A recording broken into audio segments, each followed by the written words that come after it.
اعوذ باللہ من الشیطان الرجیم بسم اللہ الرحمن الرحیم یا ایھا الذین آمنوا اذکروا اللہ ذکرا کثیرا وسبحوہ بکرۃ واصیلا هو الذی یصلی علیکم وملائکتہ لیخرجکم من الظلمات الی النور وکان بالمؤمنین رحیما۔ صدق اللہ العظیم۔ اہل ایمان اللہ کا ذکر کیا کرو کثرت کے ساتھ۔ ذکر کثیر سے مراد کیا ہے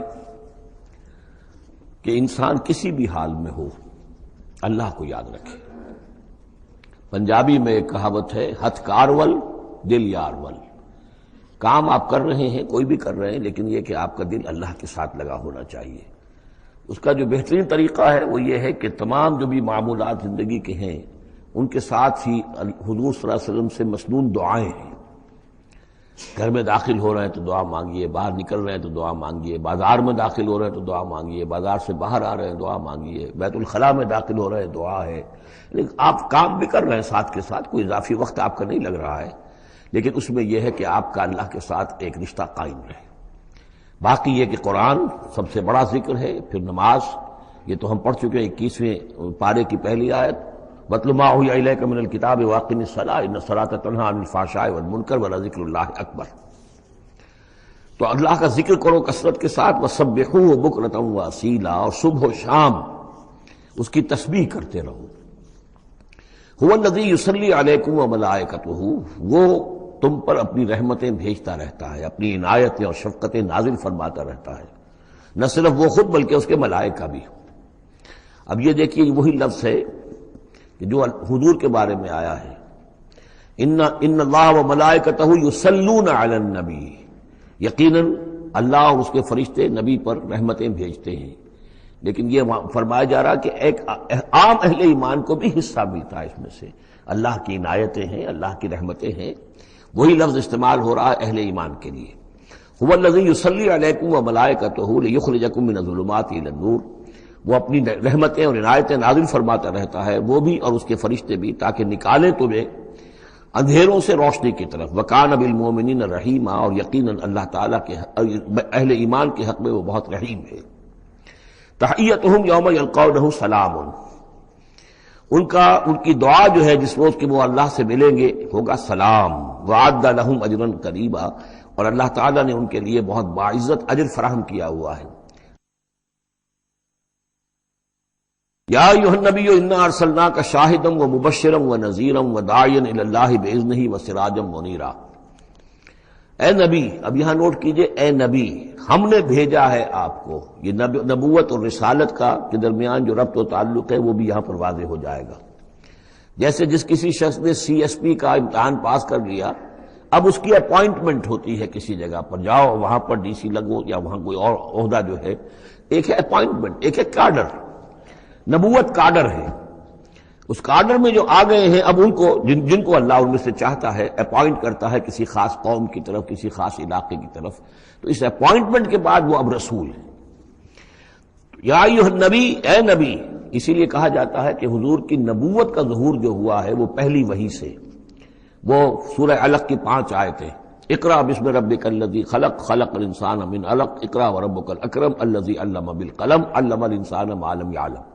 اب ان 5 آیتوں میں کہیں تبلیغ کا حکم نہیں ہے،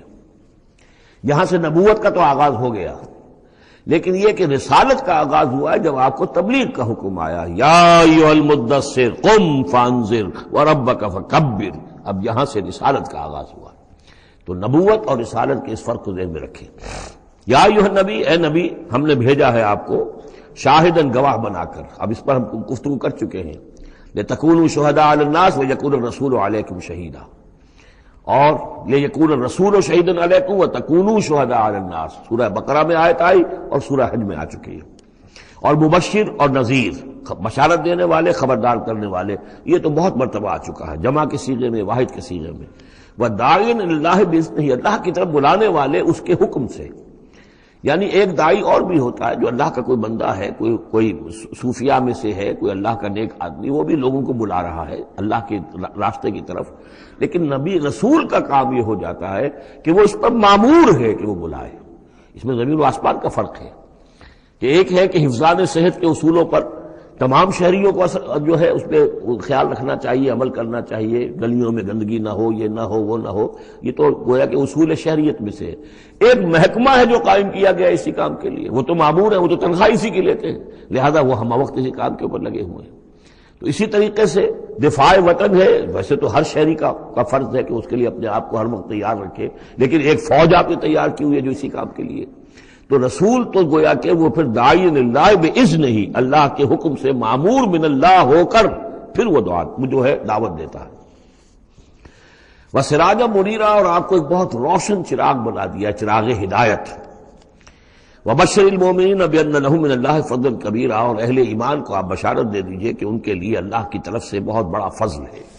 ولا تطع الکافرین والمنافقین ودع اذاہم، اور آپ ان کافروں اور منافقوں کی باتیں نہ مانیے، ان کی طرف دھیان بھی مت دیجیے۔ ودع اذاہم، اور وہ جو کچھ بھی اذیت آپ کو دینا چاہ رہے ہیں، تکلیف پہنچا رہے ہیں، کوفت پہنچا رہے ہیں، دفع کیجیے ان کی ایذاؤں کو۔ وتوکل علی اللہ، اللہ تعالیٰ پر توکل کیجیے۔ وکفیٰ باللہ وکیلا، اللہ کافی ہے آپ کے لیے سہارا، اور آپ کی مدد کرنے کے لیے اللہ کافی ہے۔ یہ کچھ نہیں بگاڑ سکیں گے، جو چاہیں اسکینڈلز اٹھا لیں، جو چاہیں آپ کے خلاف سازشیں کر لیں، آپ کا بال بیکا نہیں کر سکیں گے۔ یا ایھا الذین آمنوا اذا نکحتم المؤمنات ثم طلقتموہن من قبل ان تمسوہن، اب ایک حکم یہاں پر طلاق کے ضمن میں بھی آ رہا ہے۔ پہلے آ چکا ہے کہ اگر نکاح ہو چکا ہے کسی سے اور کوئی مہر مقرر نہیں ہوا تھا، لیکن پھر بھی طلاق اگر دے دی ہے تو بہرحال اسے کچھ نہ کچھ مہر جو ہے وہ اس کو کچھ نہ کچھ دے دلا کے رخصت کرنا چاہیے۔ اور اگر ملاقات سے قبل نکاح دی ہے، مہر طلاق دے دی ہے، مہر مقرر ہو چکا تھا تو آدھا مہر دینا ہوگا۔ اب یہاں مسئلہ آ رہا عدت کا۔ یا ایھا الذین آمنوا، اہل ایمان، اذا نکحتم المؤمنات، جب تم مومن خواتین سے نکاح کرو، ثم طلقتموہن من قبل ان تمسوہن، پھر کوئی سبب ایسا ہو جائے کہ اس سے پہلے کہ تمہاری ان سے ملاقات ہو تم انہیں چھو، انہیں تم طلاق دے دو، فما لکم علیہن من عدت تعتدونہا، تو پھر تمہارا کوئی حق نہیں ہے کہ وہ عورت جو ہے عدت کرے اور اس کو تم عدت پوری کرواؤ اس لیے کہ تمہاری ملاقات ہی نہیں ہوئی، کوئی سوال ہی پیدا نہیں ہوتا کہ اس کے رحم میں کوئی بچہ جو ہے اللہ تعالیٰ نے اس کو تخلیق فرما دیا ہو۔ لہذا عدت تو اس لیے ہوتی ہے کہ یہ بات پوری طریقے سے واضح ہو جائے کہ اس معاملے میں سابق شوہر سے کسی کے اس کے وطن میں کوئی کسی کا حمل نہیں ہے۔ وَمَتِّعُوهُنَّ، تو انہیں کچھ دے دلا کر رخصت کرو، وَسَرِّحُوهُنَّ سَرَاحًا جَمِيلًا، اور اپنے ہاں سے رخصت کرنا ہو تو بڑی خوبصورتی کے ساتھ رخصت کرو۔ یا ایھا النبی انا احللنا لک ازواجک اللاتی آتیت اجورہن، اے نبی ہم نے آپ کے لیے حلال ٹھہرایا ہے آپ کی ان تمام ازواج مطہرات کو جنہیں آپ نے باقاعدہ مہر دیا ہے۔ وما ملکت یمینک، اسی طرح جو آپ کی ملک یمین ہے، بانیاں ہیں، لونڈیے ہیں۔ مما افاء اللہ علیک، جو اللہ تعالیٰ نے آپ کو فے کے طور پر دے دی ہوں، جیسے آپ کو معلوم ہے کہ یہ ماریہ قبطیہ جو آئی تھی رضی اللہ تعالی عنہ، یہ بھی جو مقوقس تھا مصر کا اس کا حکمران، اس نے ہدیے کے طور پر بھیجی تھی۔ وہ بنات امنے کا، وہ بنات اماتے کا، اسی طرح آپ کے لیے نکاح کرنا جائز ہے اپنی چچا کی بیٹیوں سے اور اپنی پھپھیوں کی بیٹیوں سے، وہ بنات خالے کا، اور اپنے ماموں کی بیٹیوں سے، وہ بنات خالات کا، اپنی خالاؤں کی بیٹیوں سے، اللاتی ہاجرن معک، جنہوں نے آپ کے ساتھ ہجرت کی ہے۔ وامرأۃ مومنۃ، اسی طرح ایک مومن عورت وہ بھی آپ کے لیے حلال ہے کہ آپ اس سے نکاح کریں۔ ان وہبت نفسہا للنبی، اگر وہ ہبہ کر دیتی ہے اپنا نفس نبی کو، یعنی وہ مہر بھی نہیں مانگتی، وہ کہتی کہ میں اپنے آپ کو ہبہ کر رہی ہوں۔ ان اراد النبی ان یستنکحھا، اگر نبی کا ارادہ ہو کہ وہ ان سے نکاح کرے۔ خالصۃ لک من دون المؤمنین، یہ جو ہے رعایت آپ کو دی گئی ہے تمام اہل ایمان سے علیحدہ رکھ کر، یعنی تمام اہل ایمان کے لیے زیادہ زیادہ 4 کی قید ہے، لیکن آپ کے لیے یہ سب جو آپ کے گھروں میں آباد ہیں یہ سب جائز ہیں، ان میں سے کسی کو بھی آپ طلاق نہیں دیں گے، اور 4 کی جو قید ہے وہ آپ پر نہیں ہے۔ قد علمنا ما فرضنا علیہم من ازواجہم، ہمیں خوب معلوم ہے کہ ہم نے عام مسلمانوں پر کیا کیا چیزیں ان کی بیویوں کے ضمن میں فرض کی ہیں، لازم کی ہیں، کہ ایک وقت میں 4 سے زیادہ کا نکاح نہیں ہو سکتا۔ وما ملکت ایمانہم، اسی طریقے سے جو ان کی لونیاں اور بانیاں ہیں ان کے بارے میں بھی ہم نے کیا کیا قواعد و ضوابط کا انہیں پابند کیا ہے، لکہ لا یکون علیک حرج، تاکہ آپ پر کوئی تنگی نہ ہو۔ وکان اللہ غفور الرحیم، اللہ غفور الرحیم ہے۔ اصل میں حضور کا جو تعدد ازدواج کا معاملہ اس میں کئی مصلحتیں تھیں۔ ایک مسئلہ تو یہ بھی تھی، مسئلہ یہ کہ حضرت عائشہ صدیقہ رضی اللہ تعالی عنہا سے نکاح کی تو مسئلہ سب سے بڑی یہ سامنے آتی ہے کہ ان کا وہ بیوہ ہو گئی ہیں جبکہ ابھی جوان تھی، وہ 18 برس کی عمر تھی جبکہ بیوہ ہو گئی ہیں، لیکن انہیں پھر طویل وقت ملا ہے، وہ معلمہ امت بن گئی ہیں۔ خواتین کے لیے تو وہی معلمہ ہیں، جو بھی زر و شوق کے تعلقات ہوتے ہیں اس میں خواتین آ کر مسئلہ پوچھتی تھی تو ام المومنین صدیقہ رضی اللہ تعالیٰ انہیں بتاتی تھی۔ تو طویل امت، اس لیے کہ امت کے لیے تعلیم کا کوئی اور نظام تو نہیں تھا۔ اسی طرح عرب کا جو معاشرہ تھا قبائلی معاشرہ تھا، اس میں یہ ہوتا تھا کہ کوئی بڑی شخصیت جو ہے اس کے دوسرے جو قبائل ہیں ان کے سرداروں وغیرہ سے کوئی رشتہ داری اگر ہو جائے تو اس سے بھی ایک تقویت حاصل ہوتی تھی اس نظام کو۔ تو یہ مختلف اسباب سے حضور کے لیے خاص طور پر یہ رعایت جو ہے کی گئی ہے کہ جو عام مسلمانوں کے لیے نہیں ہے۔ وَكَانَ اللَّهُ غَفُورًا رَحِيمًا، یقینا اللہ غفور الرحیم ہے۔ ترجی من تشاء منہن وتؤوی الیہ من تشاء، اور پھر یہ بھی کہ آپ کر سکتے ہیں کہ ان میں سے جس کو چاہیں ذرا اپنے سے دور کر دیں اور جس کو چاہیں اپنے قریب لے آئیں۔ یعنی وہ مساوات بھی حضور پر لازم نہیں تھی، اگرچہ حضور نے کی ہے لیکن وہ مساوات حضور پر لازم نہیں تھی،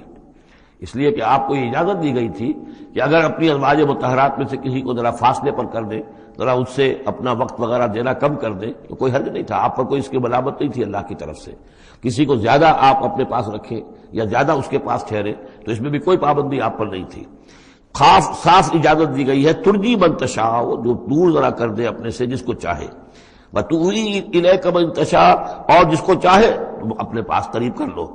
ومن ابتغیت ممن عزلت، اور جسے آپ نے کہیں ذرا سا اپنے سے پرے کر دیا ہو اگر انہیں دوبارہ قریب اپنے لانا چاہو فلا جناح علیک، تو اس میں بھی آپ پر کوئی حرج نہیں ہے۔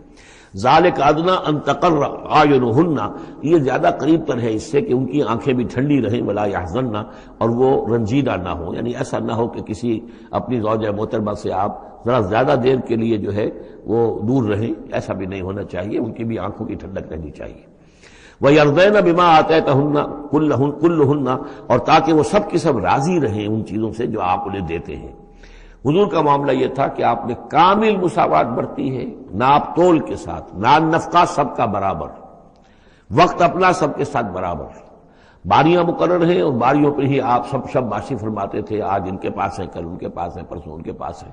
ایک وقت آپ نے رکھا تھا جب مدینے میں آپ ہوتے تھے تو عصر اور مغرب کے درمیان چند منٹ کے لیے، 5-5 7-7 منٹ کے لیے آپ سب کے ہاں ہو آتے تھے تاکہ سب سے اس روز کی ملاقات ہو جائے۔ باقی یہ ہے کہ شام کو شب باشی، ظاہر بات ہے رات کو کہ ایک کے ہاں ہوتی تھی،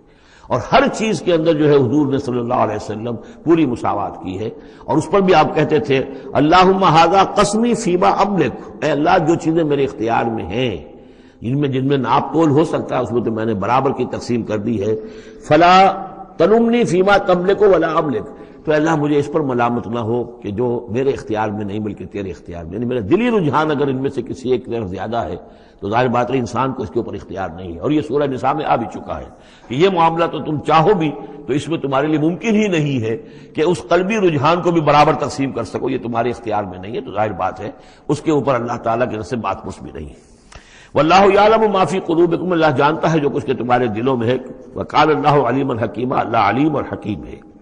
لا یحل لک النساء من بعد، لیکن اب اس کے بعد جتنے بھی نکاح آپ کر چکے ہیں اب آپ کے لیے کوئی اور نکاح کرنا جائز نہیں ہے۔ یہ صورتحال بس اب فل سٹاپ لگ گیا ہے، اب نہ تو ان میں سے کسی کو آپ طلاق دیں گے اور نہ ہی مزید کوئی شادی کریں گے۔ ولا ان تتبدل بہن من ازواج، اور نہیں یہ کہ آپ ان میں سے کسی کی جگہ کسی اور کو لائیں گے۔ ولو اعجبک حسنہن،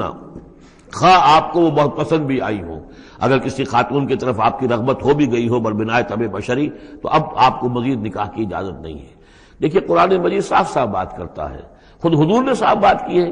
مجھے تمہاری اس دنیا سے 2 ہی چیزیں پسند ہیں یا شاید 3 چیزیں پسند ہیں، ایک تو یہ کہ خوشبو پسند ہے، ایک عورتیں مجھے پسند ہیں۔ تو جو آپ نے اس میں قطعاً کوئی آپ نے جھجک نہیں رکھی کہ جو باتیں ہیں، جو بھی فطرت ہے انسان کی اور جو بھی اللہ تعالیٰ نے بنائی ہے اس کے مطابق، تو آپ نے فرمایا کہ مجھے تو دلچسپی ہے، کوئی شک نہیں۔ وَلَوْ أَعْجَبَكَ حُسْنُهُنَّ، اگرچہ کوئی آپ کو زیادہ ہی پسند آ جائے لیکن یہ کہ اب آپ کو اجازت نہیں ہے نکاح کی، إِلَّا مَا مَلَكَتْ يَمِينُكَ، سوائے اس کے کہ جو آپ کی باندی ہو، کوئی لوڈی ہو، کسی جنگ میں اگر وہ معاملہ ہو جاتا ہے تو اس کا معاملہ علیحدہ ہے، یہ نکاح کا معاملہ ہے۔ حضور کے ہاں 2 لونڈیاں ہیں، ماریہ قبطیہ اور ایک حضرت ریحانہ رضی اللہ تعالیٰ عنہما۔ وَكَانَ اللَّهُ عَلَىٰ كُلِّ شَيْءٍ رَقِيبًا، اللہ تعالیٰ ہر چیز پر نگران ہے، ہر چیز کا پہرا دے رہا ہے۔ یا ایھا الذین آمنوا لا تدخلوا بیوت النبی الا ان یؤذن لکم، اب دیکھیے جو ہم سورہ نور میں پڑھ آئے ہیں کہ اے مسلمانوں تم کسی گھر کے اندر داخل نہ ہو جب تک کہ تمہیں حتیٰ تستانسوا ویؤذن لکم، اور اجازت نہ تمہیں مل جائے اور تم ان سے جو ہے پہلے بات چیت کرو، اذن لے کر داخل ہو۔ یہ سورہ نور میں آیت نمبر 27 اور 28، حتیٰ تستانسوا، اور 28 میں آیا یؤذن لکم۔ لیکن یہ اس سے پہلے حکم آ رہا ہے، یہ حکم بھی سب سے پہلے نبی کے گھر کے بارے میں آیا، جیسا کہ میں بتا چکا ہوں، یہ سن 5 کا نزول ہے، وہ سن 6 کا نزول ہے، پھر اس کو ایکسٹینڈ کیا ہے تمام مسلمانوں پر۔ یا ایھا الذین آمنوا، اہل ایمان مت داخل ہو جایا کرو نبی کے گھروں میں، الا ان یؤذن لکم، الا یہ کہ تمہیں اجازت دی جائے، الی طعام غیر ناظرین اناہ، کھانے کے لیے اگر تمہیں بلایا جائے تو ایسا نہ ہو کہ پہلے ہی جا کے دھرنا مار کر بیٹھ جاؤ کہ کھانا تیار ہو رہا ہے تو بیٹھے ہوئے ہیں وہاں۔ ولکن اذا دعیتم فادخلوا، جب تمہیں بلایا جائے تب داخل ہو، فاذا طعمتم فانتشروا، جب کھانا کھا لو تو پھر وہاں سے منتشر ہو جاؤ، چلے جاؤ۔ ولا مستانسین لحدیث، اور وہاں بیٹھ نہ رہو وہ ڈیرا جما کر کے اب حضور کی باتیں سنیں گے، کچھ گفتگو ہوگی تو بیٹھے رہیں۔ ان ذالکم کان یؤذی النبی، یہ چیز نبی کے لیے ایذا کی باعث تھی، انہیں تکلیف پہنچا رہی تھی۔ وہی جو پرائیویسی ہے گھر کی، اب اس میں یہ ہے کہ کوئی آ گیا ہے اور دھرنا مار کے بیٹھا ہوا ہے، اور حضور کی مروت ہے، حضور شرافت کی وجہ سے کچھ کہہ بھی نہیں سکتے ہیں، اور ظاہر بات ہے وہ کوئی ایک ایک کنال کے اور ایک ایک ایکڑ کے گھر تو تھے نہیں، وہ چھوٹا سا کوئی ایک حجرہ ہے۔ اب اسی میں بعض اوقات ایسا ہوتا تھا کہ حضرت عائشہ کے حجرے میں کوئی شخص آ گیا ملنے کے لیے، اس نے اذن چاہا تو حضور نے بلا لیا، تو حضرت عائشہ ذرا پیٹھ موڑ کر بیٹھ گئی، اپنی کمر ادھر کر دی، کوئی چادر اوپر لے لی، اور کہاں جگہ تھی وہاں پر، وہیں پر آ کر وہ شخص آ کے اپنی بات کرتا تھا، پھر چلا جاتا تھا۔ تو فرمایا کہ یہ چیزیں جو ہے یہ یقیناً تکلیف باعث بن رہی تھی۔ ان ذالکم کان یؤذی النبی فیستحیی منکم، تو وہ تو تم سے حیا کرتے ہیں، کہہ نہیں سکتے کچھ۔ واللہ لا یستحیی من الحق، اللہ کو حق کے بیان کرنے میں کوئی جھجک نہیں ہے۔ وَإِذَا سَأَلْتُمُوهُنَّ مَتَاعًا فَاسْأَلُوهُنَّ مِنْ وَرَاءِ حِجَابٍ، اب یہ پہلی مرتبہ لفظ حجاب آیا ہے قرآن میں۔ جب تمہیں نبی کی بیویوں سے کوئی چیز مانگنی ہو تو پردے کی اوٹ سے مانگو۔ یہ گویا کہ اس پردے اور حجاب کے لیے پہلا حکم آیا ہے کہ دروازوں کے اوپر پردے ڈال دیے جائیں، اور یہ کہ پردے کے پیچھے سے رو در رو ہو کر نہیں، ایک دوسرے کے آمنے سامنے ہو کر نہیں، پردے کے پیچھے سے مانگو۔ یہاں سے حجاب کا سلسلہ اب شروع ہوا۔ ذالک اطہر لقلوبکم وقلوبہن، یہی زیادہ پاکیزہ طرز عمل ہے تمہارے دلوں کے لیے بھی، ان کے دلوں کے لیے بھی۔ ظاہر بات ہے کہ مرد اور عورت کے درمیان جو بھی اللہ تعالیٰ نے رکھی ہے، کشش رکھی ہے، اب ان چیزوں میں بہتر یہی ہے کہ نگاہ ایک دوسرے پر نہ پڑے۔ وما کان لکم ان تؤذوا رسول اللہ، اور تمہارے لیے یہ بالکل جائز نہیں ہے کہ تم اللہ کے رسول کو ایذا پہنچاؤ۔ اصل میں اس مسئلے میں ایک بات اور بھی سمجھ لیجئے، حضور کے ساتھ معاملہ خاص بھی تھا۔ ایک تو یہ کہ یہ تمام اصلاحات ہیں جو تمام مسلمان معاشرے کے لیے ہیں، لیکن یہ کہ اس کے لیے چیریٹی بگنز ایٹ ہوم، پہلا کام جو شروع کیا گیا ہے وہ محمد رسول اللہ کے گھر سے۔ لیکن ایک دوسرا مسئلہ بھی ہے کہ جو منافق تھے اور ان میں سے جو شریر تھے، وہ طاق میں رہتے تھے کہ کوئی اسکینڈل اٹھائیں حضور صلی اللہ علیہ وسلم کے گھر کے بارے میں۔ اب ظاہر بات ہے کہ حضور کے یہاں اتنی ازواج مطہرات تھیں، جب بعد میں آپ سوچئے کہ کسی کے دل میں یہ بھی آ سکتا ہے، جیسے فرض کیجئے کر کہہ رہا ہوں، حضرت عائشہ جوانی تھی جبکہ حضور کا انتقال ہوا، تو کسی طرف سے ایسی بات بھی آ سکتی تھی کہ ٹھیک ہے آپ اب تو اس وقت تو حضور کے گھر میں آپ آباد ہیں، لیکن یہ ہے کہ بہرحال اب حضور کو انتقال ہونا ہے، پھر میں آپ سے شادی کر لوں گا، کوئی ایسا پیغام دے کر، تاکہ یہ کہ نقب لگانے کا ایک موقع مل جائے، گھر کے اندر محمد کے گھر میں نقب لگائے۔ اس اعتبار سے خاص طور پر ضرورت تھی کہ اس معاملے میں حضور کے گھر والوں کا معاملہ جو ہے اس کے اندر وہ احتیاطی اقدامات کیے جائیں۔ ما کان لکم ان تؤذوا رسول اللہ، تمہیں یہ تمہاری روا نہیں ہے کہ اللہ کے رسول کو تم ایذا پہنچاؤ۔ ولا ان تنکحوا ازواجہ من بعدہ ابدا، یہاں وہ روک لگا دی، اور نہ یہ جائز ہے تمہارے لیے کہ تم اس کی بیویوں سے ان کے بعد نکاح کرو کبھی بھی۔ یہ بین، چونکہ ویسے بھی وہ ازواجہ امہاتہم، اس کی جو بیویاں ہیں حضور کی، وہ تو تمہاری اہل ایمان کی مائیں ہیں، وہ ایک درجہ وہ بھی آ گیا۔ اب خاص صراحت کے ساتھ بھی کہہ دیا ولا ان تنکحوا ازواجہ من بعدہ ابدا، حضور کی ازواج کے لیے چونکہ اس کا کوئی امکان نہیں تھا، اسی لیے حضور کسی کو طلاق نہیں دے سکتے تھے۔ طلاق دیں تو ظاہر بات ہے وہ کسی اور سے تو نکاح کر نہیں سکتی۔ یہی وجہ ہے کہ تعدد ازدواج کا معاملہ حضور کے لیے زیادہ ایکسٹینڈ کر دیا گیا۔ ان ذالکم کان عند اللہ عظیما، اور یہ چیز اللہ کے نزدیک بہت بڑی ہے۔ تو اس سے یہ کہ اگر کسی کے لیے کسی کے دل میں، کسی خبیث کے دل میں کوئی خیال ایسا آ بھی رہا ہو تو اب یہاں یہ کہ اس کی روک لگ گئی کہ یہ بات جو ہے، یہ دروازہ یہ ہمیشہ کے لیے بند ہے۔ ان تبدوا شیئا اور تخفوہ فإن اللہ کان بکل شیء علیما، خواہ تم کسی چیز کو ظاہر کرو اور خواہ تم چھپاؤ، اللہ تعالیٰ تو ہر چیز کا علم رکھتا ہے۔ لا جناح علیکم علیہن فی آبائہن، اب یہ وہ حکم آ رہا ہے جو تفصیل سے آیا ہے بڑی، وہ تو اب ہم پڑھ چکے سورہ نساء میں، وہ بعد میں آیا ہے. یہ ذرا مختصر آ رہا ہے کہ گھر میں داخلے سے جن کو روک دیا گیا ہے کہ وہ گھر سے باہر کھڑے ہو کر مانگے جو کچھ مانگنا ہے، گھر میں داخل نہیں ہو سکتے.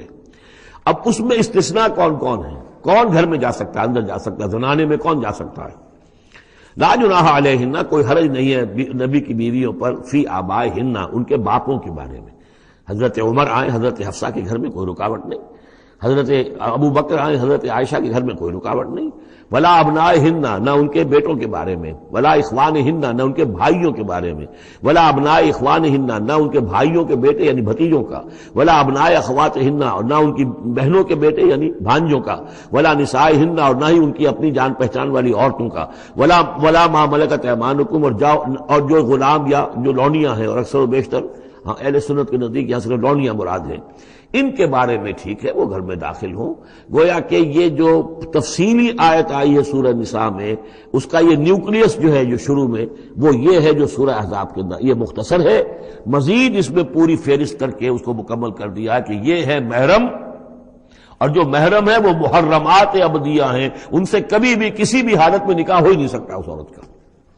باقی یہ ہے جتنے بھی مرد ہیں وہ نامحرم ہیں، وہ باہر رہیں گے، کچھ چیز مانگنی ہے پردے کے اوٹ سے مانگیں گے، یہ ان کا معاملہ رہے گا. اور گھر میں داخل ہوں گے اگر تو عورت پردہ کرے گی، جیسے کہ حضرت عائشہ کا میں نے آپ کو طریقہ بتایا. یا اگر کہیں دو کمرے ہیں تو عورت کسی اور کمرے میں جائے گی اور وہ جو ہے وہ کسی اور کمرے میں آئیں گے. یہ طریقہ ہے اسلامی معاشرت کا، مسلمانوں کی طرز رہائش کا. واتقین اللہ، اور اے نبی کی بیویوں ڈرتی رہو اللہ سے. ان اللہ کان علی کل شیء شہیدا، یقیناً اللہ تعالیٰ ہر چیز پر گواہ ہے. ان اللہ وملائکتہ یصلون علی النبی، اب یہ خاص طور پر لفظ وہی ہے یصلی علیکم وملائکتہ، یہاں صرف ترتیب بدل گئی ہے. یقیناً اللہ اور اس کے فرشتے رحمت اور شفقت اور عنایت نازل کرتے رہتے ہیں نبی پر صلی اللہ علیہ وسلم. یا ایھا الذین آمنوا صلوا علیہ وسلموا تسلیما، اے ایمان کے دعوے دارو، اے ایمان لانے والو، تم بھی ان پر رحمت بھیجتے رہا کرو، اور تم بھی اللہ تعالیٰ سے دعا کرتے رہا کرو کہ اللہ ان کے اوپر اور درود بھیجے اور رحمت بھیجے. وسلموا تسلیما، انہیں سلام کیا کرو، ان کو سلام بھیجا کرو. ان الذین یؤذون اللہ ورسولہ، یقیناً وہ لوگ کہ جو ایذا پہنچاتے ہیں اللہ کو اور اس کے رسول کو، لعنہم اللہ فی الدنیا. اب یہ منافقین کا تذکرہ ہو رہا ہے اس سورہ مبارکہ میں، جیسا کہ مدنی صورتوں میں اکثر و بیشتر ہے. ان الذین یؤذون اللہ ورسولہ، بے شک وہ لوگ کہ جو ایذا پہنچاتے ہیں اللہ اس کے رسول کو، لعنہم اللہ فی الدنیا والآخرہ، تو لعنت اللہ نے ان پر لعنت کر دی ہے دنیا اور آخرت دونوں میں. وعد لہم عذابا مہینا، اور ان کے لیے ایک بڑا اہانت آمیز عذاب تیار کر رکھا ہے. والذین یؤذون المؤمنین والمؤمنات بغیر ما اکتسبوا، اور وہ لوگ کہ جو ایذا پہنچاتے ہیں مسلمان مردوں کو اور مسلمان عورتوں کو بغیر اس کے کہ انہوں نے کوئی گناہ کا ارتکاب کیا ہو، یعنی الزام لگاتے ہیں، سکینڈلز ہیں، خام خواہ کی تہمتیں ہیں اور قذف ہو رہا ہے. فقد احتملوا بہتانا و اسما مبینا، تو انہوں نے تو اپنے اوپر جھوٹ کا اور بہت بڑے گناہ کا بوجھ لے لیا ہے. ابھی یہاں پر قذف کی سزا نہیں آئی، قذف کا حکم جو ہے اس کی حد وہ پھر سورہ نور میں آ چکی ہے، وہ ہم پڑھ چکے ہیں. 80 درے لگائے جائیں، 80 کوڑے. اگر کوئی شخص کسی مسلمان خاتون کے اوپر زنا کا الزام لگائے اور پھر 4 گواہ پیش نہ کر سکے، 80 کوڑے لگیں گے. یا ایھا النبی قل لازواجک وبناتک ونساء، اب یہ پردے کا اگلا حکم آ رہا ہے. ایک تو یہ کہ گھر میں رہو، گھر پہ پردہ ہونا چاہیے، نامحرم پردے کی اوٹ سے بات کرے، جو بھی ضروری بات ہے وہ پردے کی اوٹ سے کرے، روح کر نہ کرے. لیکن اب مسئلہ آتا ہے کہ عورت گھر سے باہر نکلے تو کیا ہو. آخر ظاہر بات ہے اگرچہ اصولی اعتبار سے عورت کا مقام اس کا گھر ہے، لیکن پھر بھی ضرورت ہو سکتی ہے وہ باہر جائے ضرورت کے تحت، تو اس میں کیا حکم ہے. یا ایھا النبی قل لازواجک وبناتک ونساء المؤمنین، اب یہاں پر دیکھیے ایکسٹینڈ کر رہے ہیں ترتیباً. اے نبی کہہ دیجئے اپنی بیویوں سے اور اپنی بیٹیوں سے اور اہل ایمان کی خواتین سے. یہ گویا کہ اب اصلاح کا دائرہ جو ہے نبی کے گھر سے نکل کر اب باہر آ رہا ہے تمام اہل ایمان کے لیے. کیا کہہ دیجئے یدنین علیہن من جلابیبہن، وہ اپنے اوپر لٹکا لیا کریں اپنی بڑی چادروں کا ایک حصہ. دیکھیے جیسا کہ میں نے اس وقت بھی عرض کیا تھا سورہ جب ہم نور پڑھ رہے تھے کہ عرب میں لباس کا یہ اور خواتین کی لباس کا یہ 2 جز تھے. ایک اوڑھنی ہوتی تھی جو گھر میں اوڑھتی تھی، جیسے اب بھی ہمارے اوڑھنی کا تصور ہے، اس کو کہتے ہیں خمار، اور خمرہن لفظ آیا ان کی جمع جو ہے خمرہن، ولیضربن بخمرہن علی جیوبہن، وہ اپنی ان اوڑھنیوں کا بکل مار لیا کریں اپنے سینوں پر. یہ گھر کے اندر ہوگا. باہر جب نکلتی تھی تو بڑی چادر لے لیتی تھی، اور جو جتنی شریف گھرانے کی ہوتی تھی اتنی ہی وہ اپنے آپ کو اس میں لپیٹ لیتی تھی، لیکن چہرے کے اوپر نہیں ڈالتی تھی. یہاں اس میں صرف یہ اضافہ کیا گیا ہے کہ اس کا ایک حصہ اپنے چہروں پر لٹکا لیا کریں. یہاں سے نقاب کا تصور پیدا ہوا ہے، جو ہمارے ہاں بعض جگہ پر جو ہے خاص طور پہ فرنٹیئر کے علاقے میں اب بھی ہے، وہ چادر لیتی ہیں خواتین، لیکن چادر کا جو حصہ ہے وہ ان کے چہرے کے آگے آیا ہوا ہوتا ہے. یا یہ کہ کسی طریقے سے بس صرف ایک آنکھ کھول کر، خاص طور پر ایران کے اندر اس کا بڑا رواج ہے، ان کو میں نے دیکھا ہے کہ یہ جو ہے اس قدر ایک چادر میں، بڑی چادر میں لپٹی ہوئی ہوتی ہیں دیہاتی خواتین. شہروں کے اندر تو نقشہ ذرا کچھ مختلف ہے. اب وہاں پہ چونکہ یہ بات تقریباً انہوں نے طے کر دیا کہ چہرے کا پردہ نہیں ہے، حالانکہ یہ غلط ہے. قرآن میں چہرے کا پردہ ہے. اس حوالے سے وہ جو کہا گیا کہ پردے کی اور سے ان سے بات کی جائے یا مانگا جائے، تو آخری اس کا مطلب یہ کہ چہرہ ہی تو ہے نا جس کو روکا جا رہا ہے. باقی گھر میں جو ازواج مطہرات بغیر لباس کے تو نہیں تھی معاذ اللہ، لیکن یہ کہ چہرے ہی کے پردے کے لیے کہا ہے کہ فَصَلُوهُنَّ مِن وَرَاءِ حجاب، اور حجاب کا لفظ چل رہا ہے اسی کے لیے. لیکن یہ کہ اب یہ حکم دیا گیا کہ آپ ایک چادر کو، جو چادر لے کے آپ نکلتی ہی ہیں باہر، جو بھی شریف خواتین ہیں، وہ چادر کو ذرا اپنے چہروں کے اوپر لٹکا لیا کریں. یہ جلباب کہلاتا تھا، بڑی چادر جو لے کر نکلتے تھے. تو ایک ہے خمار، اوڑھنی، جس کی جمع ہے خمرہن، خمر. ایک ہے جلباب، بڑی چادر، جس کی جمع ہے جلابیب، جلابیب ہن. وہ اپنی بڑی چادروں کا ایک حصہ اپنے سامنے لٹکا لیا کرے چہرے کے. ذالک ادنیٰ ان یعرفنا، یہ بہتر ہے اور نزدیک تر ہے اس سے کہ ان کو پہچان لیا جائے کہ یہ شریف گھرانے کی خواتین ہیں، کیونکہ وہاں لونڈیاں باندیاں جو ہوتی تھی ان کے ہاں وہ رواج نہیں تھا. ابھی یہ جو گھر کی خاندانی خواتین ہیں ان کے ساتھ یہ بات شروع کی جا رہی ہے. فلا یؤذین، تو انہیں کوئی ایذا نہ پہنچائی جائے. وکان اللہ غفور الرحیم، اور یقینا اللہ غفور الرحیم ہے. لئن لم ينتهِ المنافقون، اگر یہ منافق باز نہ آئے، والذین فی قلوبہم مرض، اور وہ جن کے دلوں میں روگ ہے، والمرجفون فی المدینہ، اور وہ لوگ کہ جو سنسنی پیدا کرتے ہیں مدینہ کے اندر، ایسی خبریں اسکینڈلائز کر کے اور سنسنی پیدا کرتے ہیں کہ یہ بات ہو گئی، فلاں نے یہ کہہ دیا، فلاں نے یہ تہمت لگا دی. لنغرینک، اگر یہ باز نہ آئے تو اے نبی پھر ہم آپ کو اکسا دیں گے، آپ کو اجازت دے دیں گے کہ آپ ان کے خلاف کوئی اقدام کریں. لنغرینک بہم، ہم ان کے اوپر حملہ کرنے کی اور ان کو سزا دینے کے لیے آپ کو کھلی چھوٹ دے دیں گے. ثم لا یجاورونک فیہا الا قلیلا، پھر یہ شہر مدینہ کے اندر آپ کے پڑوسی بن کر نہیں رہ سکیں گے مگر یہ تھوڑا سا وقت جو یہ گزار رہے ہیں. ملعونین، ان پر پھٹکار ہے. اینما ثقفوا اخذوا وقتلوا تقتیلا، جہاں بھی یہ پائے جائیں، پکڑے جائیں اور قتل کیے جائیں، ٹکڑے کر دیے جائیں. لیکن یہ وہ حکم جو ہے یہ ایک اللہ تعالیٰ کی بیزاری اور شدت ناراضگی کا مظہر ہے، لیکن منافقین کے اعتبار سے کبھی اس طرح کا کوئی اقدام حضور کی سیرت میں ثابت نہیں ہے. سنت اللہ فی الذین خلوا من قبل، یہ اللہ کی سنت ہے، اللہ کا طریقہ ہے، اللہ کا قانون ہے. یہ ان قوموں کے بارے میں، امتوں کے بارے میں بھی جو پہلے گزر چکی ہیں. ولن تجد لسنت اللہ تبدیلا، اور تم نہیں پاؤ گے اللہ کی سنت کے اندر کوئی تبدیلی. ولن تجد لسنت یسألک الناس، ولن تجد لسنت اللہ تبدیلا، تم نہیں پاؤ گے اللہ کی سنت میں کوئی تبدیلی. یسألک الناس عن الساعہ، اے نبی لوگ آپ سے قیامت کے بارے میں پوچھتے ہیں. قل انما علمها عند اللہ، کہہ دیجئے اس کا علم تو اللہ کے پاس ہے. وما یدریک لعل الساعة تکون قریبا، اور تمہیں کیا معلوم ہو سکتا ہے کہ قیامت قریب آ چکی ہو. ان اللہ لعن الکافرین وأعد لهم سعیرا، اللہ نے کافروں پر لعنت فرمائی ہے اور ان کے لیے دہکتی ہوئی آگ تیار کر رکھی ہے. خالدین فیہا ابدا، اس میں رہیں گے ہمیشہ ہمیش. لا یجدون ولیا ولا نصیرا، نہیں پائیں گے کوئی حمایتی اور نہ مددگار.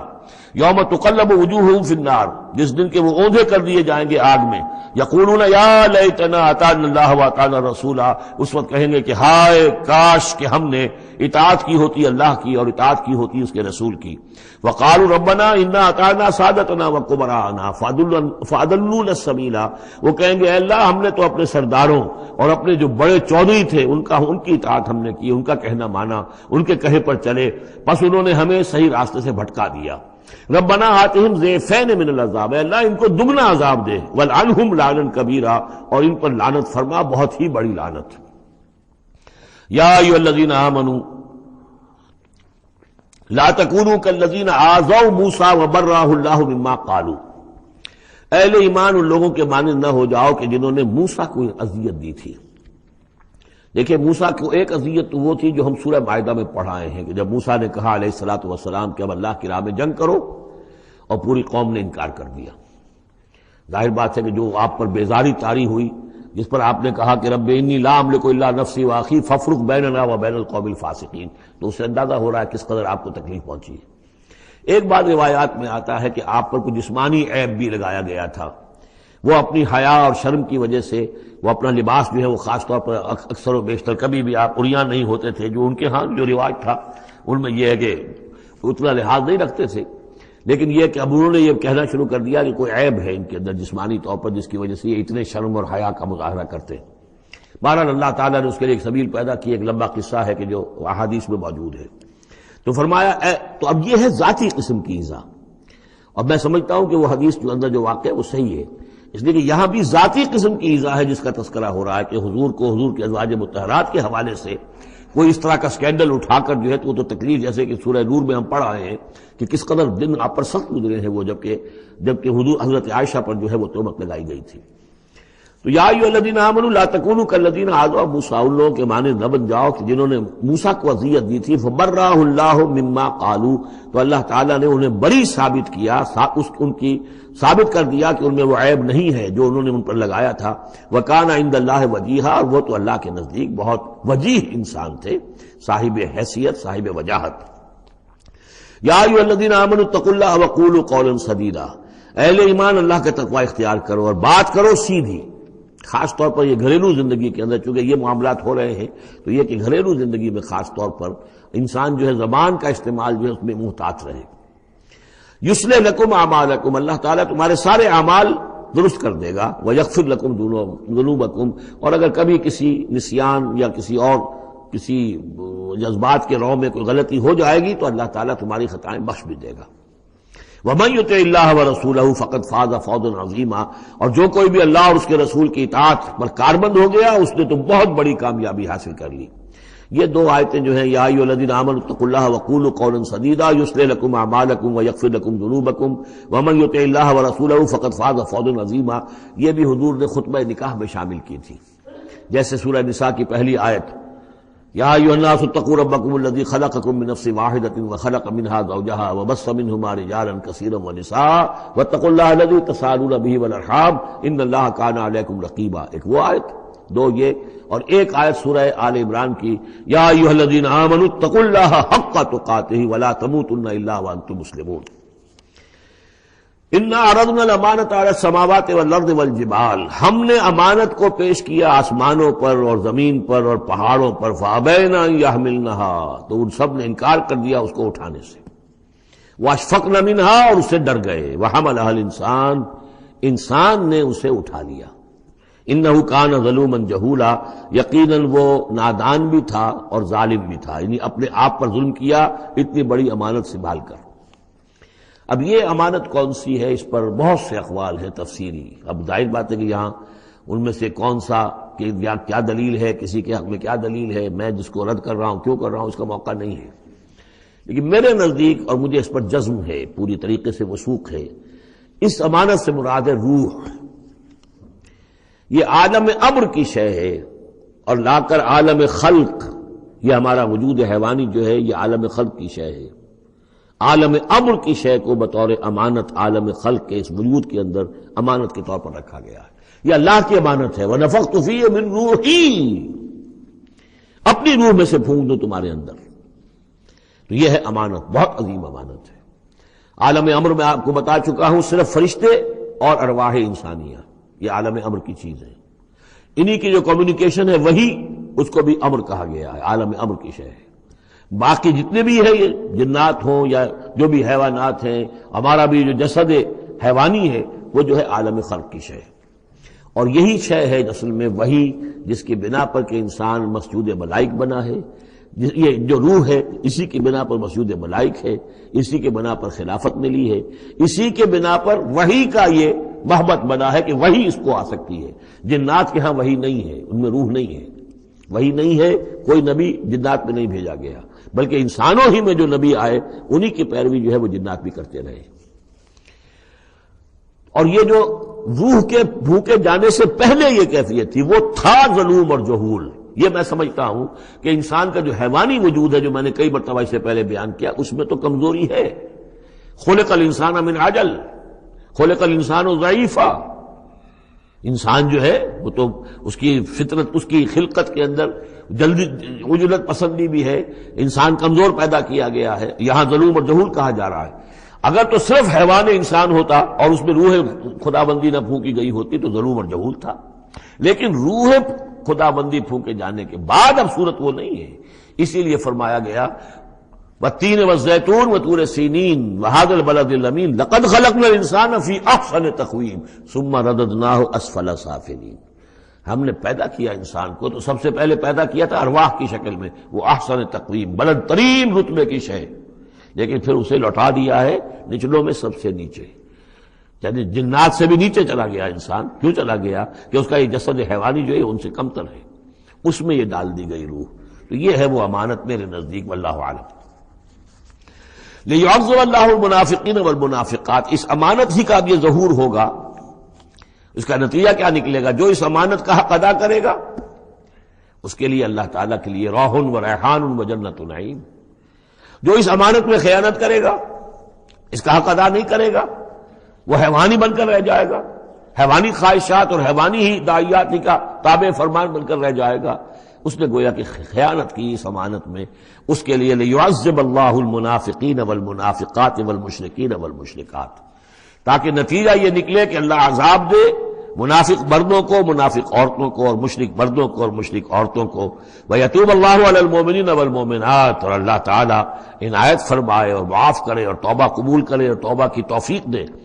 اہل ایمان مردوں کو بھی، اہل ایمان عورتوں کو بھی۔ وَكَانَ اللَّهُ غَفُورًا رَحِيمًا، یقیناً اللہ تعالیٰ غفور اور رحیم ہے۔ یہ جو چوتھا گروپ تھا مکی اور مدنی صورتوں کا وہ یہاں ختم ہوا، 8 مکیات اور 1 مدنی صورت۔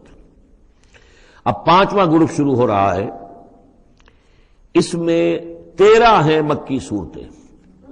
اور پھر 3 آئیں گی مدنی صورتیں، لیکن یہ جان لیجئے کہ اب جو مدنی صورتیں آئیں گی وہ چھوٹی چھوٹی ہیں، زیادہ سے زیادہ 4 رکوع، اکثر و بیشتر 2 رکوع۔ یہ جو بڑی مکیات تھی وہ تقریباً مدنیات جو ہیں وہ ختم ہو چکی ہیں، سورہ بقرہ، سورہ آل عمران، سورہ انفال۔ ترتیب کیا ہے؟ پہلے سورہ بقرہ ہے، پھر سورہ انفال ہے، پھر سورہ آل عمران ہے، پھر سورہ نساء ہے، پھر سورہ نور ہے، پھر سورہ احزاب ہے، پھر سورہ نور ہے، پھر سورہ مائدہ ہے۔ یہ ہے طویل، جو سائزیبل اور طویل مدنیات ہیں۔ باقی چھوٹی جو ہے وہ ان کے بین ان کے درمیان آتی رہی ہیں۔ جیسے سورہ صف جو ہے وہ بھی سورہ احزاب کے ساتھ ہی متصل نازل ہوئی ہے۔ سورہ محمد ہے وہ بھی سورہ بقرہ کے ساتھ متصل نازل ہوئی ہے، وہ بھی غزوہ بدر سے پہلے نازل ہوئی ہے۔ تو چھوٹی صورتوں کا معاملہ جو ہے وہ علیحدہ ہو جائے گا، لیکن یہ کہ عام بڑی صورتوں کی ترتیب یہ ہے البقرہ اور پھر انفال، پھر آل عمران، پھر نساء، پھر یہ جو ہم نے ابھی ختم کی احزاب، اور پھر نور اور پھر مائدہ۔ سورۃ سبا، بسم اللہ الرحمن الرحیم۔ اب نوٹ کر لیجئے یہ آخری مرتبہ 2 صورتیں قرآن میں آ رہی ہیں جو الحمدللہ سے شروع ہو رہی ہیں، تقریباً 7 8 پاروں کے فصل سے۔ سورہ فاتحہ الحمد سے شروع ہوئی، الحمدللہ رب العالمین الرحمن الرحیم۔ پھر سورہ انعام آئی تھی، وہ بھی الحمدللہ الذی خلق السماوات والارض وجعل الظلمات والنور۔ اس کے بعد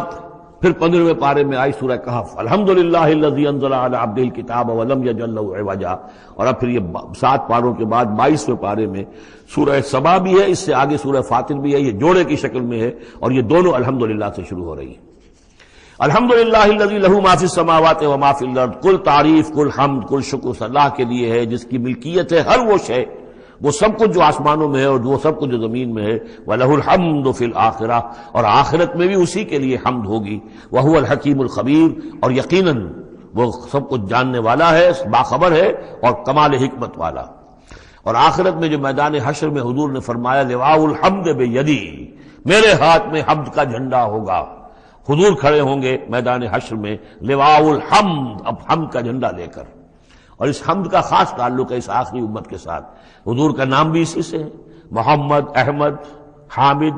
یہ نام ہے حضور کے صلی اللہ علیہ وسلم۔ اور حمد جو ہے حمادون، یہ امت جو ہے حمادون ہے، یہ بہت حمد کرنے والے ہیں، اور قیامت کے دن میدان حشر کے اندر حمد کا جھنڈا حضور کے ہاتھ میں ہوگا، دست مبارک میں، اور حضور فرماتے اس روز جو میں اللہ کی حمد کروں گا وہ آج نہیں کر سکتا۔ یعلم ما یلج فی الارض وما یخرج منہا، وہ جانتا ہے جو کچھ زمین میں گھستا ہے، داخل ہوتا ہے، اور جو کچھ کہ اس سے نکلتا ہے۔ وما ینزل من السماء وما یعرج فیہا، اور جو کچھ کہ اترتا ہے آسمان سے نازل ہوتا ہے، اور جو کچھ کہ چڑھتا ہے اس میں۔ وہو الرحیم الغفور، اور وہ غفور ہے اور رحیم ہے۔ وقال الذین کفروا لا تأتینا الساعۃ، اور یہ کہتے ہیں کافر کہ کبھی یہ قیامت نہیں آئے گی، یا ساعہ جو ہے کبھی نہیں آئے گی۔ ساعہ اور قیامہ کا فرق میں بیان کر چکا ہوں، اور اس میں گویا کہ ابھی تک جو ماضی قریب تک جو خیال رہا ہے سائنسدانوں کا کہ کائنات ابدی ہے، ہمیشہ رہے گی، اس کے ختم ہونے کا سوال ہی نہیں۔ اب یہ ہے کہ سائنس جو ہے فزکس کے میدان میں یہ بات مسلم ہو چکی ہے کہ یہ ابدی نہیں ہے، بلکہ اس سے ختم ہونا، کتنا عرصہ میں ختم ہونا یہ ہم نہیں کہہ سکتے، لیکن یہ کہ مختلف اعتبارات سے یہ طے اب ہو چکا ہے کہ یہ ہمیشہ رہنے والی نہیں ہے، اس کو ایک دن ختم ہونا ہے۔ اور جس طرح کہ یہ پھیلی ہے، جس طریقے سے پھل جھڑی ہوتی ہے ایک، اسی طریقے سے یہ پھیلی ہے، اور اسی طریقے سے یہ واپس لوٹ جائے گی۔ بقل بلا وربی، کہہ دیجئے کیوں نہیں، یقیناً مجھے میرے رب کی قسم ہے، لتاتینکم، وہ تم پر آ کر رہے گی، دھمک کر رہے گی، دھمکے گی تم پر۔ عالم الغیب، مجھے اپنے اس رب کی قسم ہے کہ جو تمام چھپی ہوئی چیزوں کا جاننے والا ہے۔ لا یعزب عنہ مثقال ذرۃ فی السماوات ولا فی الارض، اس سے غائب نہیں ہو سکتا کوئی ذرہ بھی، نہ آسمانوں میں اور نہ زمین میں۔ ولا اصغر من ذلک ولا اکبر، اور نہ کوئی شے جو اس سے چھوٹی ہو اور نہ وہ کہ اس سے بڑی ہو، الا فی کتاب مبین، مگر یہ کہ وہ کتاب مبین میں، روشن کتاب میں موجود ہے۔ لیجزی الذین آمنوا، یہ قیامت جو آئے گی کیوں آئے گی؟ لیجزی الذین آمنوا وعملوا الصالحات، تاکہ بدلہ دے، جزا دے اللہ تعالیٰ اپنے اہل ایمان بندوں کو جنہوں نے نیک کام کیے۔ اگر نہیں آتی قیامت تو یہ تو بڑی ناانصافی ہو جائے گی۔ جنہوں نے اللہ کے لیے اپنی لذات کو چھوڑا، دنیاوی لذائذ کو چھوڑا، اپنے عیش کو چھوڑا، انہوں نے جان جوکھوں میں ڈالی، انہوں نے جہاد کیا، انہوں نے قتال کیا، انہوں نے اپنے کیریئرز برباد کیے، اپنے مستقبل خراب کر لیے دنیاوی اعتبار سے، اب ان کو کوئی بدلہ نہ ملے، کہیں ان کا اعزاز و اکرام نہ ہو، کہیں ان کو جو ہے خلعتیں نہ ملے، تو یہ تو بڑا ظلم ہو جائے گا۔ لیجزی الذین آمنوا وعملوا الصالحات اولئک لہم مغفرۃ ورزق کریم، یقیناً ان کے لیے مغفرت بھی ہے اور بہت ہی باعزت روزی بھی ہے۔ والذین سعوا فی آیاتنا معاجزین، اور وہ لوگ کہ جو ہماری آیات کو جھٹلانے میں کوشاں ہیں، ہرانے میں، شکست دینے کے اندر، اولئک لہم عذاب من رجز علیم، ان کے لیے تو پھر عذاب ہوگا بہت دردناک۔ وَيَرَى الَّذِينَ أُوتُوا الْعِلْمَ الَّذِي أُنزِلَ إِلَيْكَ مِن رَّبِّكَ هُوَ الْحَقُّ، تاکہ دیکھ لیں وہ لوگ کہ جن کو علم دیا گیا ہے کہ یہ جو چیز نازل کی گئی ہے محمد آپ کی طرف، یہ حق ہے آپ کے رب کی طرف سے۔ وَيَهْدِي إِلَى صِرَاطِ الْعَزِيزِ الْحَمِيدِ، اور یہ ہدایت دیتی ہے عزیز اور حمید ہستی یعنی اللہ تعالیٰ کے راستے کی طرف۔ وَقَالَ الَّذِينَ كَفَرُوا، اور جو کافر کہتے ہیں هَلْ نَدُلُّكُمْ عَلَىٰ رَجُلٍ، کیا ذرا ہم بتائیں آپ کو ایک شخص ایسا بھی ہمارے ہاں پیدا ہو گیا ہے، یہ اس طریقے سے استہزائی انداز میں کہتے تھے کہ هل ندلکم علی رجل، ایک ایسے شخص کی طرف رہنمائی کریں تمہاری، ینبئکم، جو تمہیں یہ خبر دے رہا ہے، اذا مزقتم کل ممزق، جبکہ تم بالکل ریزہ ریزہ ہو جاؤ گے، مرنے کے بعد مٹی ہو کر مٹی میں مل جاؤ گے، انکم لفی خلق جدید، پھر تمہیں ایک مرتبہ اور بنا دیا جائے گا، پیدا کر دیا جائے گا۔ افترا علی اللہ کذبا، اس آیت کو نوٹ کر لیجئے، اس لیے کہ سورت کے آخر میں پھر اس کا حوالہ آئے گا کہ وہ شش و پنج میں تھے۔ معاملہ کیا ہے؟ کیا یہ محمد نے جھوٹ گھڑ لیا ہے؟ اب اس کے بھی شواہد نہیں ملتے تھے ان کے سامنے کہ ان کی سیرت و کردار، آخر 40 برس جو ہمارے مابین انہوں نے گزارے ہیں، الصادق الامین، ہم نے خود خطاب دیا ان کو۔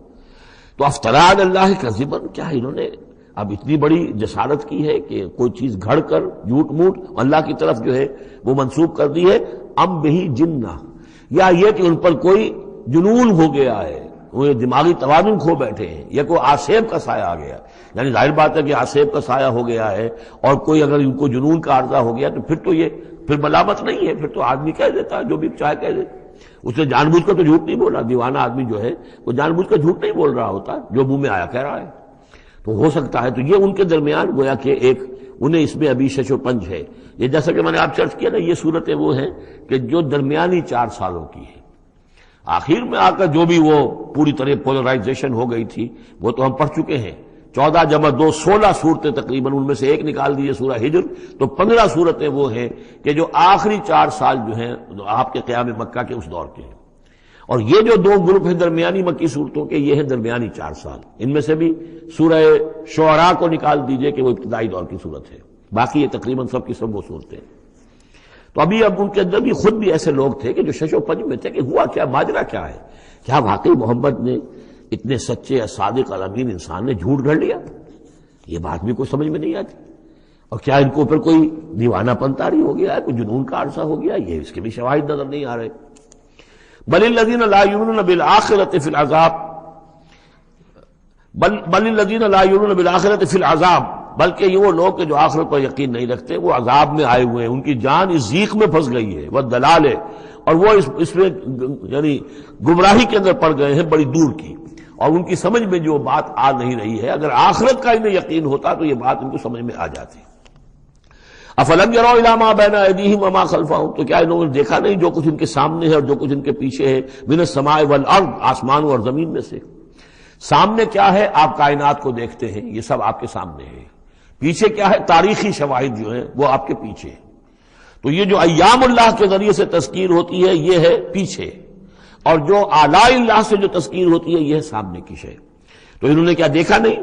ان نشاء نخسف بہم الارض، اگر ہم چاہیں تو ان کو زمین میں دھسا دیں، اور نسقط علیہم کسفا من السماء، اور اگر ہم چاہیں تو ان پر آسمان کا کوئی ٹکڑا گرا دیں۔ ان فی ذلک لآیۃ لکل عبد منیب، یقیناً اس میں نشانی ہے ہر اس شخص کے لیے، ہر اس بندے کے لیے جو اللہ کی طرف رجوع کرے۔ وَلَقَدْ آتَيْنَا دَاوُودَ مِنَّا فَضْلًا، اور ہم نے داؤد کو، حضرت داؤد حضرت سلیمان دونوں کا ذکر آیا تھا اس سے پہلے سورہ نمل میں، لیکن وہاں حضرت داؤد کا ذکر بہت ہی مختصر پہلی آیت میں تھا، باقی سارا معاملہ پھر حضرت سلیمان کا تھا۔ لیکن یہاں اب ذرا حضرت داؤد علیہ السلام کی شخصیت کو زیادہ اور ان کا ایک واقعہ بیان کیا جا رہا ہے۔ وَلَقَدْ آتَيْنَا دَاوُودَ مِنَّا فَضْلًا، اور ہم نے داؤد کو اپنی طرف سے اپنے خاص خزانہ فضل سے بڑا فضل عطا کیا تھا۔ یا جبال اوبی معہ والطیر، اور ہم نے حکم دے دیا تھا پہاڑوں کو بھی اور پرندوں کو بھی کہ ان کے ساتھ آواز میں آواز ملا کر حمد کے ترانوں میں ان کے ساتھ شامل ہو جائیں۔ یہ تعویب کہتے ہیں ترجیح، لوٹانا۔ جیسے کہ کسی وقت کوئی گانا ہو رہا ہے تو گانے میں کوئی ایک بول ہوتا ہے جو بار بار آتا ہے، اور یہ کہ اس کو پھر بہت سے لوگ مل کر گاتے ہیں، کوئی ایک گانے والا ہے یا گانے والی ہے، عام گانا مین تو اس کا ہے، لیکن کوئی درمیان میں ایسی چیز آتی ہے کہ جس کو وہ سب کے سب مل کر آواز میں پھر اس کو دہراتے ہیں، یہ ہے تعویب۔ تو اللہ تعالیٰ نے حکم دے دیا تھا یا جبال ہو، اے پہاڑ، اور اوبی معہ، اس کے ساتھ تم اپنی آواز ملاؤ اور اس کے ساتھ اس ترانہ حمد میں شریک ہو جاؤ، والطیر، اور اے پرندو تم بھی، وَعَلَنَّا لَهُ الْحَدِيدَ، اور ہم نے اس کے لیے نرم کر دیا لوہے کو،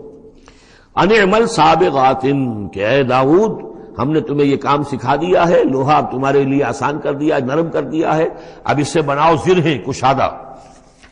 وقدر فی السرد، اور جو زرہ بنانے میں اب جوڑ بنانے پڑتے ہیں تو اس کے لیے یہ ہے کہ اس میں جوڑ کڑیاں ملاؤ بڑی حساب کے ساتھ، وقدر فی السرد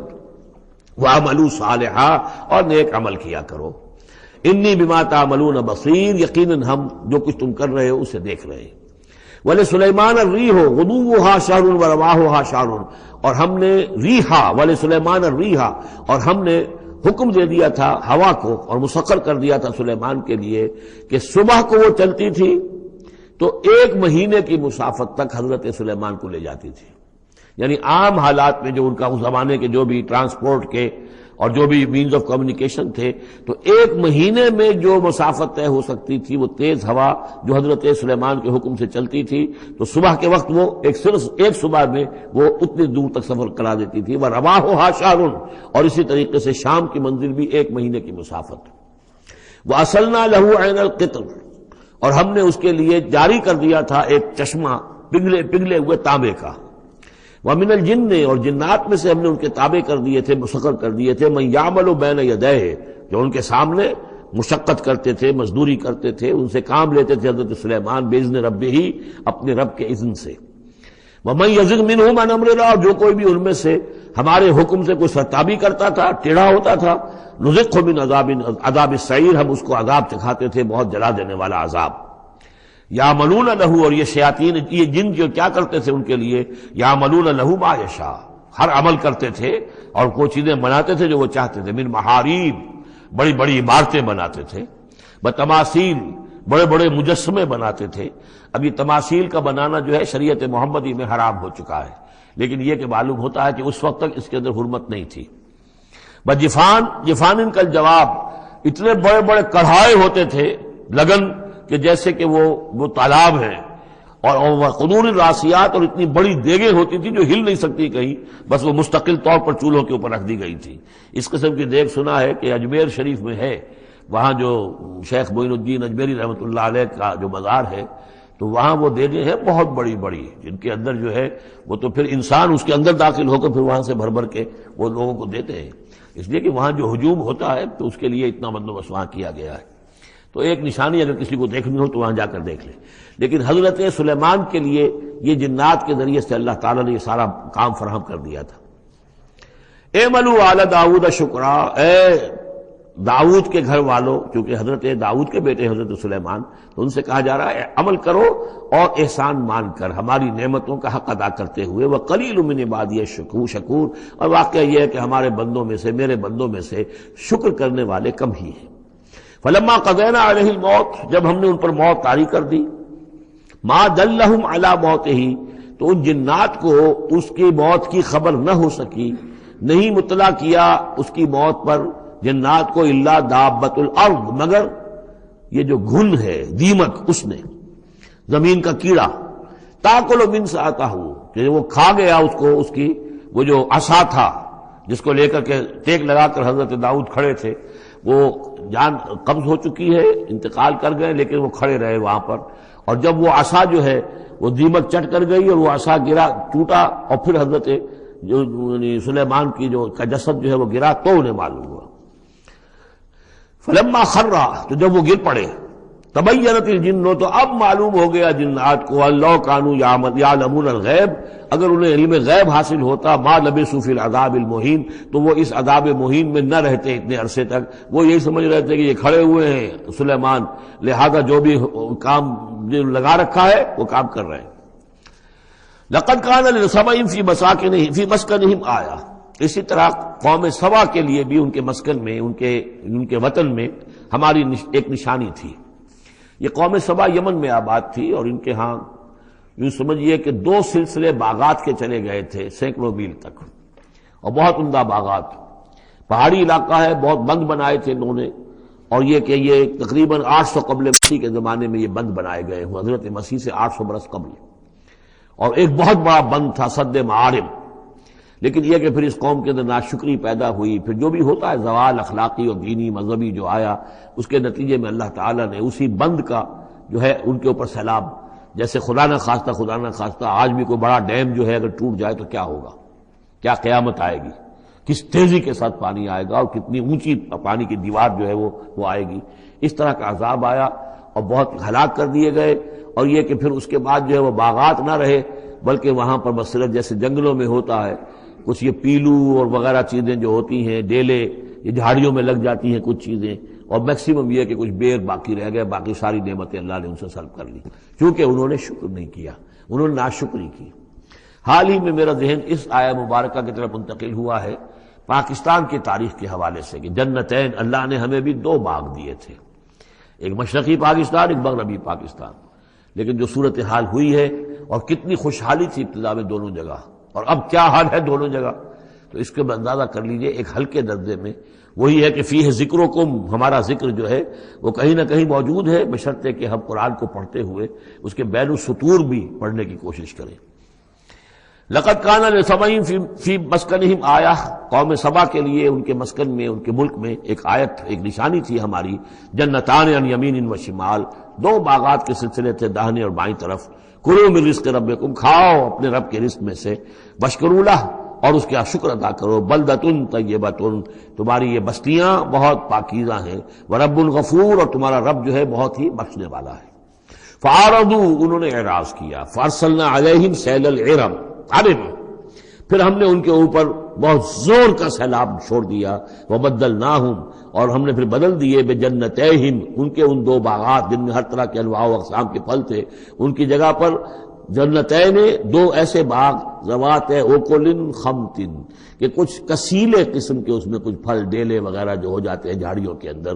وہ اصل اور جھاؤ، وہ شیء من سدر قلیل، تھوڑا سا بس اگر کچھ رہ گیا تھا وہاں پر تو وہ تھی اگر کوئی اچھی چیز تو وہ کچھ بیر تھوڑے سے۔